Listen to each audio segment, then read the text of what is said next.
এইসব পাবলিক দেখো দেখে রাখো, এটুকু ছোট একটা বাচ্চা নিয়ে আমি দাঁড়িয়ে আছি এতটা ভিড়ের মধ্যে, পুরো ভিড় দেখো, পুরোটা সব ভিড় দেখো বন্ধুরা দেখো।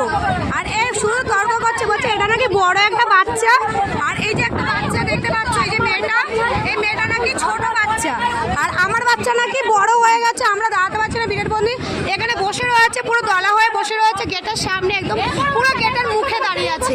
আর কিভাবে ছোট লোকের মতন ব্যবহার করছে আর কিভাবে ঝগড়া করছে, জাস্ট তোমরা দেখো একটুখানি, যদি চিনে থাকো তাহলে একটুখানি সাবধানে দেখো এই মহিলার থেকে। যদি তোমরা চিনে থাকো তাহলে একটু সাবধানে দেখো, তোমাদের কাজে দেবে বন্ধুরা, ঠিক আছে? মানে ছোটো লোক মতন ঝগড়া করছে, আমার ছোটো ছোটো বাচ্চা রয়েছে, ট্রেনে দাঁড়াতে পারছি না, আর একবারে ঝগড়া করে যাচ্ছে ছোটো লোকের মতো। তোমাদের সাথে শেয়ার করলাম, তোমরা অবশ্যই কমেন্ট করে জানিও তোমরা কে এরকম ফেস করেছো ট্রেনের মধ্যে। ভিডিও ছেড়েছি ফেসবুকে, তাই আমাকে বলছে আমি ভিখারি, আমার টাকা নেই, তার জন্য আমি ফেসবুকে টাকা ইনকাম করার জন্য আমি ফেসবুকে পোস্ট করছি ভিডিওটা, ঠিক আছে? বলে পয়সার জন্য ফেসবুকে নাকি আমি ভিডিও করি, এটা আমাকে বলছে, ঠিক আছে? তো যারা যারা ফেসবুকে ভিডিও করে সবাই কি তাহলে টাকার জন্যই ভিডিও করে? মানুষ শখেও ভিডিও করে, মানুষ শখেও ভিডিও করে, ঠিক আছে? শুধু টাকার জন্যই ভিডিও করে না।